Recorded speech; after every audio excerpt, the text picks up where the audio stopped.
മലയാള സിനിമയുടെ ചരിത്രമാണ് മധു. തനിക്കൊപ്പം മലയാള സിനിമയും വളരുന്നതും പടർന്നു പന്തലിക്കുന്നതും കണ്ട മനുഷ്യൻ.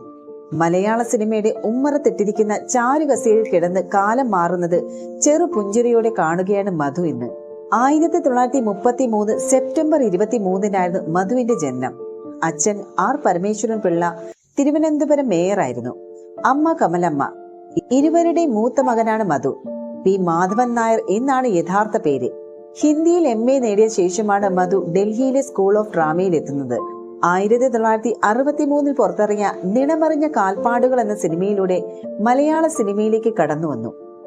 400ഓളം സിനിമകളിൽ അഭിനയിച്ചിട്ടുള്ള മധു മലയാള സിനിമയിലെ എക്കാലത്തെ വലിയ താരങ്ങളിൽ ഒരാളാണ്.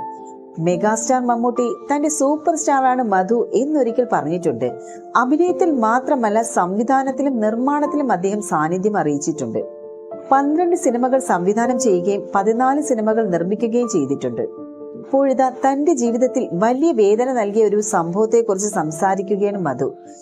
തന്റെ സ്റ്റുഡിയോക്കെതിരായ സമരവും തുടർന്ന് തന്നെ കള്ളക്കേസിൽ കൊടുക്കാൻ ശ്രമിച്ചതുമൊക്കെയാണ് മധു തുറന്നു പറയുന്നത്.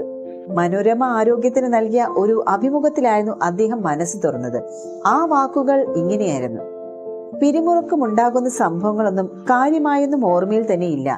എന്ത് കാര്യവും പരിഹാരമുള്ളതാണെങ്കിൽ അത് അപ്പോൾ തന്നെ പരിഹരിച്ചു പോവുകയാണ് രീതി. എന്നാൽ മനസ്സിനെ കുറച്ചു കാലത്തെങ്കിലും അസ്വസ്ഥമാക്കിയ ഒരു കാര്യമാണ് ഉമാ സ്റ്റുഡിയോയുമായി ബന്ധപ്പെട്ട രാഷ്ട്രീയ തൊഴിലാളി പ്രശ്നങ്ങൾ. വീട്ടിൽ സഹായിയായി നിന്ന യുവാവിന്റെ തിരോധാനത്തെ തുടർന്ന് കള്ളക്കേസ് ഉണ്ടാക്കാനും അവർ ശ്രമിച്ചു.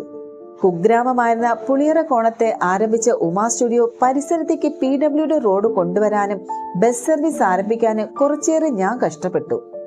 ആ ബസിന്റെ പുറകിൽ തന്നെ അവർ എഴുതി വെച്ചു, ഘാതകൻ മധുവിനെ അറസ്റ്റ് ചെയ്യുക എന്ന്. കാണാതായ യുവാവ് കോഴിക്കോട് ഹോട്ടലിൽ ജോലി ചെയ്യുന്നതായ വിവരം കിട്ടിയതിനെ തുടർന്ന് PV ഗംഗാധരന്റെ സഹായത്തോടെ കണ്ടെത്തി പോലീസിനെ ഏൽപ്പിച്ചതോടെയാണ് കള്ളക്കേസിൽ പെടുത്താനുള്ള ശ്രമം അവസാനിപ്പിച്ചത്. അന്ന് പലരോടും ദേഷ്യം തോന്നിയെങ്കിലും ജോലിയെയോ മറ്റു പ്രവർത്തനങ്ങളെയോ ഒട്ടും ബാധിച്ചില്ല. പിന്നീട് സ്റ്റുഡിയോ സ്ഥലം ഒരു കമ്പനിക്കും ചാനൽ സ്റ്റുഡിയോക്കുമായി കൈമാറി എന്നാണ് അദ്ദേഹം പറയുന്നത്. 2022 പുറത്തിറങ്ങിയ റൺ കല്യാണിയിലാണ് മധു ഒടുവിലായി അഭിനയിച്ചത്. ബ്ലാക്ക് ആൻഡ് വൈറ്റ് മുതൽ OTT വരെയുള്ള മലയാള സിനിമയുടെ യാത്രയിൽ അദ്ദേഹം സാന്നിധ്യം അറിയിച്ചിട്ടുണ്ട്.